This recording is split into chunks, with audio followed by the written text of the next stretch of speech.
Praise the Lord! Ikablaw ko tinapataganagan ni Apo tayo ng Jesucristo, kada kayo amin, ngagbuy-buya, manipod, ti local TV channel tayo, ti DCTP TPN channel 13. Kaya nagdingdingag, iti radio channel tayo, ti 693 kHz, kaya kastamat kada kayo nga naka-tune in, iti Facebook live stream. Ti Jesus Our Hope, Assemblies of God Church, San Isidro, Candon City, kat siyayat unay nga mangibingbingay, kan mangidanon kada kayo, ti programa nga napauluan, Hope for You. Tati namnama tayo, masarakan laang kinapo tayong Jesucristo, madaydayaw ti Apo.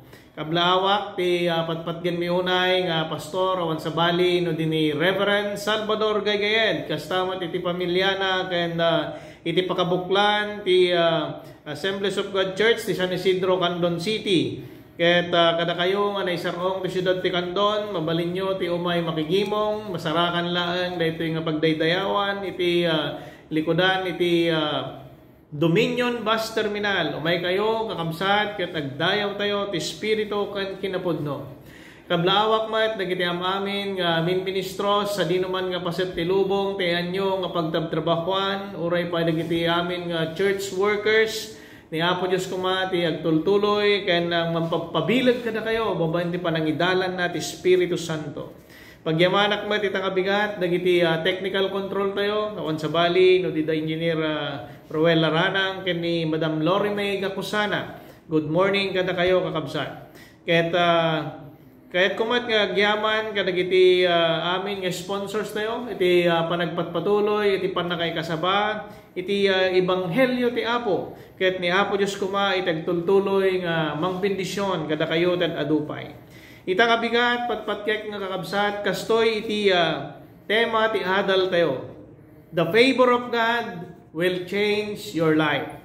Kiti patay kumanda ito yung adal tayo, manipod iti libro ti Salmo, kapitulo 5, ingganad 5, versikulo 12. Ket kunana, bendisyonam mo Apo, dagiti tulnog ken ka. Kasla kalasag tayat mo, ngamang salaknib kadakwada. Bendisyonan ko man ni Apo Diyos, dagiti sasaon. Nailangitan nga Diyos, amami nga nasantuan, Apo madaydayaw ka. Tantanok mi, tinapatag-unay nga nagan mo. Giyaman Apo Diyos, tigundaway ng intendo manen, kanyak, tap na tikasta, kat may kasabak, dagiti nga sasaong. Dawata ko Diyos, nga idalan na ti Espiritu Santo, talusan na, kat sukimatam ko Apo ti pusok, tap na may kariak, nagserbiken ka. Apo, pulutan na kumatap na makapagsarita o Diyos, kadagiti banbanag nga maka-inspirar, ken makapabilag kadagiti amin nga agdengdengeg kadagiti amin nga makipagpasat iti daytoy nga gimong titangata. Apo Dios sikalang ti daydayaw mi ket kumitmikin ka Apo dagito ken Kristo Jesus nga Apo mi. Amen. Patpatgek nga kakabsat ken gagayem. Anya nga tati itsura na wenno riknana no ti panagbiag mo ket dagiti amin nga mapaspasamak ket pabor da amin iti inaldaw-aldaw. Anya ka tatiriknam, no dagiti daldalan mo ket nalukatan wenno nabalkot da amin iti pabor nga may kanunong kadagiti banbanag nga pabor ken ka. Saan kadi nga naragsak ken maka-inspirar iti panagtultuloy nga panagserbi ken ni Apo Dios no kastoy iti riknam. Wen kakabsat amuyo no inawat tayo no inted tayo tibiyag tayo ken ni Apo Dios dagiti banbanag ket adda iti panagtutunos da kas saritaan tinasantuan nga surat mabalin nga no dadduma nga agsakit tayo nga nagkasapulan tayo ken no dadduma ket adda dagiti pagarup dagiti dadduma nga saan nga nasayaat nga mapaspasamak kada tayo ni Apo Dios kunana nga iti kadda tayo iti presensya na ken panangited tayo tibiyag tayo ken kuana addan isunang agtrabaho iti biyag tayo ket kunana pa nga all things work together for good amin nagiti banbanag ket mapaspasayat da iti panagbiag tayo tinaldaw-aldaw ngamita nga bigat ket kuti mangibingay kadagiti banbanag nga iti kinapudno na the truth of God's favor will change your life. Kahit ko ti mangibingay iti upat nga banbanag, upat nga puntos iti ibingay ko kada kayo ket mapantay nga dagos iti muna. Kunana you already have God's favor. Kakabsat ken gagayem adu dagiti naawat tayo nga pabor ken ni Apo Dios sinaldaw-aldaw madiman ken mayat tayo. Isut gapo na nga ragsaken tayo laeng itag serbi, ragsaken tayo laeng itag biag, agsipod na dayta ti pagayatan ni Apo Dios iti panagbiag tayo. Dagiti parabor ni Apo Dios nga saan tayo nga ma-deserve nga intednan kada tayo. Kunana ti Ephesians chapter 2 verse 8 to 9, tagapo ti parabor ti Dios na isalakan tayo babaen ti pammati. Sanyo ngayon salakan ti bagiyo, ti naramidyo. Insagot kada kayo ti Diyos, ti panakaisalakan, tapno awan, iti mangipasindayag, iti daytoy. Isot ka po nangalaglagipon tayo. Nga ti panakaisalakan tayo, kat babaen ti pamati, kinapo tayo ng Kristo. Kat daytoy nga panakaisalakan, awan ti sabali nga pakasarakan tayo. No dilaan na po tayo ng Kristo, agsipod, ta isuna tin nakaitidan, iti amin nga pan nakabalin, manipod langit ingana iti oray iti rabaw ti daga. Nilaang Apo Jesus, iti pakasarakan tayo, iti pan nakaisalakan. Isot ka po nakakabsat ken gagayem. Ngano insukom ti biag mo ken ni Apo tayo ng Kristo, awan ti rebeng na kapagdanagam, agsipod addan ken ka, dayta nga biag agnanayon. It's a favor that we do not deserve. Agsipod ta hantayumat nga rod nga perpekto. Ngam babaen ti pamati tayo ken ni Apo Dios ken iti panangidaldalan ti Espiritu Santo iti biag tayo tinaldaw-aldaw agbalin tayo nga nalinteg iti sangwanan ni Apo Dios. His ultimate favor is completely upon us madaydayaw ti Apo. Ti panakaisalakan nga sarsaritain na ditoy kakabsat that we are delivered, we are protected, we are preserved, and we are healed and made whole madaydayaw ti Apo. Amin dagitoy ket napaspasamak iti panagbiag tayo agsipod ti kadda ni Apo tayo nga Kristo iti biag tayo. Iti verse 7 kunana pay inaramid na daytoy tapno ti amin nga tiempo ket iti masakbayan iparang na iti naisalsalumina ken saan nga matukod nga kinamana nga asina iti panagayat na kada tayo babaen ken Kristo. Isut gapo na nga antayo kumang agdandanag una inudi ket ragsaken tayo daytoy nga pabor daytoy nga parabor ni Apo Dios iti panagbiag tayo yakabsat ken gagayem. Kunana pa iti Romans 5:8 babaen ti dara na napalinteg tayo iti sangwanan ti Dios adda pay nga rod nga maisalakan tayo gapo ken kuana. Ket iti panakailansan ni Apo tayo nga Kristo iti cross. Ket iti panagsayasay iti dara na nagbalin tayo nga nalinteg. Ket naugasan dagiti amin nga basbasol tayo. Ket isudayta iti banag nga kanayon nga pagkaydaydayawan tayo ken ni Apo Dios ken pagyamanan tayo iti naldaw-aldaw iti panagbiag tayo madaydayaw ti Apo. Number 2 kunana you receive God's favor by faith. Awatan ti parabor ken pabor ti Apo babaen iti pamati.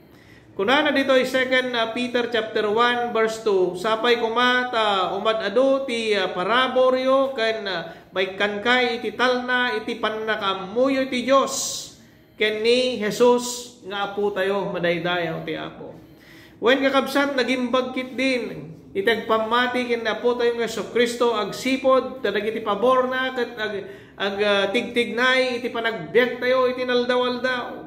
Adung amin dagiti tattao kakabsat kadagitoy nga tiempo oray pay kadagiti namati nga sanda nga maragsakan no dagiti karkararagda ket saan nga masungbatan kadagiti tiempo nga ipagarupda nga isuda ti pudno ket tammuda nga bendisyon laang ket kwarta wenno dagiti sanikwa nga maited kadakwada an kadi nga padi daydi salunat tayo ket bendisyon iti naldaw-aldaw no kasano na tayo kay aywanan ni Apo Dios. Wen kakabsat no maminsan ket dagitoy nga banbanag mangtuban iti regta tayo nga agtultuloy nga agdaydayaw nga nagserbi ni Apo Dios ngem patyen tayo kumakakabsat nga nyaman nga dawaten tayo babaen ti pammati ket patyen tayo nga naawat tayo dagitoy madaydayaw ti Apo akas kunaen ti nasanton nga surat. No maminsan ket malidayan tayo kadagiti karkararag tayo agsipod ta no kayat tayo ngamin ket puro instant no dumawat tayo ngamin ket tayo ket mapasama kasigot laglagipon tayo kakabsat nga nangat-ngato ken nasirsirib ni Apo Dios ngem ti siya sino man nga tao ammuna ti kapintasan nga tiempo nga ken dagiti banbanag nga ipaay na iti panagbiag tayo madaydayaw ti Apo. Ti number 3 kunana, God is searching for someone to bless with His favor. Agbirbirok ti Apo iti mang bendisyon kadagiti parabor na. Kakabsat ken kagayem no daddumay pagarup tayo nga nagbayag nga maawat dagiti tartarigagay tayo kadagiti karkararag tayo. Nga mamo tayo kadi kakabsat nga ni Apo Dios ket urayen na nga dumawat tayo ken kuana, dumatag tayo ken kuana, ket agtalag tayo, agpamati tayo ken kuana. No dadduma ket dagiti kasapulan tayo ket ma-short tayo, agsipot ta malibtawan tayo tag kararag ken agpamati ken kuana. Dayon iti binasa tayo kakabsat iti may kadwa nga Pedro chapter 1 verse 3 kunana, agyaman tayo ti Dios Ama ni tayo ni Apo tayo nga Kristo iti panakikaysa tayo ken Kristo binindisyonan na tay iti amin nga na espirituan nga sagot iti nailangitan nga disso. Makita tayo dito kakabsat nga tinasantuan nga surat ibagbagana dagiti bendisyon. Ket naawat tayo, dagito nga mahantay laeng ammo when na discovery pay kakabsat. Ket nakaron nga sa uwan nga dagito nga sagsagot ket addan iti biag tayo. Nga masapol nga dagito nga sagsagot na ket madiscovery tayo kuma. Tapno iti kasta ket usoren tayo iti panagserbi tayo. Iti pada tayo nga tao kas pakaydaydayawan ni Apo tayo nga Kristo madaydayaw ti Apo. Mamati kayo kading sakbay paylaan nga pinarswan ni Apo Dios ti lubong ket pinili na tayo ngagbalin nga anak na. Saritain na iti verse 4 nga kunana sakbay ti pannakaparswa ti lubong. Pinili na tayo ti Dios ngagbalin nga kukuana babaen ken Kristo. Tapno nasantuan ken awan pakababalawan tayo iti imatang na gapo iti ayat na madaydayaw ti Apo. So nga kakabsat, panagnakan tinasantuan nga surat, madiman ken mayat tayo. Nga sakbay pailang nga paraswan ni Apo Dios ti lubong pinilinan, dagiti tattao ngagbalin nga kukuana, dagiti agbalin nga anak na. Ket no insukom ti biag mo ken kuana, inawat mo day tangapan na kaysalakan, maysa ka di jay nga kari, daytoy nasantuan nga surat, madaydayaw ti Apo. Ti number 4 kunana, share your faith for God's favor. Masapol ngay waragawag mo ti pammatim, ibingay mo kadagiti amin nga tattao. Kakabsat ken gagayem. Ibagak nga ti parabor ni Apo Dios kada tayo ket agtigtignay iti naldaw-aldaw. Ngem ti requirement na kakabsat ket masapol kuma nga nananay nga patyen tayo. Nananay nga ragragsaken tayo ket agrago tayo kuma. Ket itultuloy tayo laeng itagserbi ken nagdaydayaw ken kuana. San tayo maluliwayan itagyaman, nagsipod ta tinasantuan nga surat, panagnakan na, dagito nga karkari ti Diyos, nga addan kada tayo. Awan ngamin, iti makita tayo, nga pagpamatyan tayo, no ti sabali pa nga dalan, no dilaan nga po tayo nga Kristo. Kasapulam nga awaten tayo, nga muna sa tayo ibingay, no kasano na tayo nga binalbaliwan ni Apo Diyos. Ibingay tayo, tinakaskas daaw nga banag. Nga tayo, manipod iti kinaman nagbasol tayo. Manipod iti panagbiag tayo nga nailubungan. Kaya't tayo nga mabalin nga balbaliwan iti bagbagi tayo, iti bukbukod tayo lang nga pamayan. Ngam idi inawat tayo, insuko tayo, iti biag tayo kanina po tayo nga sa Kristo. At dahil tinakaskas daaw nga napasamak iti panagbiag tayo, kat binalbaliwan na tayo. Tapno ti kasta, kat nagbalin tayo, nga instrumento iti kinaimbag na. Isu dayta iti naisingsingayan nga mabalin tayo nga ikasaba. Kini dagiti amin nga tattao nga mabalin tayo nga ma-reach out. Isut gapo na nga iti panangawat tayo ken Apo tayo nga Kristo. Let us walk by faith and not by sight. Mabalin nga makita da nga iti panagbiag tayo ket saan unay nga narangay iti world standard nga makita da iti biag tayo nga na espirituan. No kasano tayo magserserbi, ken kasano tayo magdaydayaw ken ni Apo Dios. When san tayo nga liplipatan dayto nga pagyamanan ken ni Apo Dios, Agsipod tatipan nakabalin ni Apo Dios ket adda kada tayo. God is so powerful. Dagitoy nga nakaskas daaw nga aramiden na iti panagbiag tayo kakabsat ken gagayem. Masapol nga iwaragawag tayo. Saan tayo nga lapdan? No diket ibingay tayo kadagiti amin nga tattao. No kasano ti kinaimbag ni Apo Dios iti biag tayo. Laglagi pa tayo nga napatag itag pamati ni Apo Dios nga kunana iti Romans chapter 5 verse 2 nayasidag tayo babaen ti pamati ti parabor ti Dios ket daytoy ita laklak aman tayo agraggo tayo nga rod iti namnama nga mairanod tayo iti dayag ti Dios. When kakabsat ken gagayem masapol nga agraggo tayo agsipod tanamon tayo nanggeg tayo dagitoy nga kinaimbag ni Apo Dios iti panagbiag tayo. Ket amin dagiti bilbilin na aramiden tayo. Kumamang tayo ken kuana ket tulungan na tayo ti Espiritu Santo. Haan nga bumdeng dagiti anyaman nga mapaspasamak iti panagbiag tayo. Dagiti anyaman nga rigrigat given dagitoy kakabsat naiteden dagitoy ket adupay ti umay. Ngem ti karkari ni Apo Dios iti panagbiag tayo aramiden na ti kapintasan nga bendisyon. Tapno ti kasta ket ma-enjoy tayo iti biag tayo nga naikamang ken kuana. God will surely transform your life when you surrender your life to the Lord. Kada kayo met kakabsat nga imbawat anusan nyo kumak dagiti sagsagaba nga mapaspasamak iti daytoy nga lubong. Kunana ni Apo Hesus, I have overcome the world. I will be with you until the end of the ages. Isot ka po nakakabsat ken gagayem. Ragragsaken tayo iti biag tayo ditoy rabaw ti daga. Ket dagiti problema nga umay ti panagbiag tayo.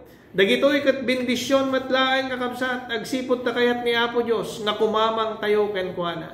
Dagiti parikot, dagiti pagkasapulan, dagiti anyaman nga saksakit nga umay kada tayo. Ibilang tayo dagitoy nga bendisyon agsipod adda ti Dios nga man nakabalin nga wan ti saan na nga mabalin nga aramiden tani Apo Dios ket man nakabalin unay. Isuday ta ti Dios nga pagserserbyat tayo, isuday ta ti Dios nga idaydayaw tayo iti panagbiag tayo tinaldaw-aldaw. Man nakabalin nga Dios sa maming nga nasantuan. Nalpas manen nga naikasaba dagitoy sasaom. Sapay lang Apo Dios ta nakasara iti napin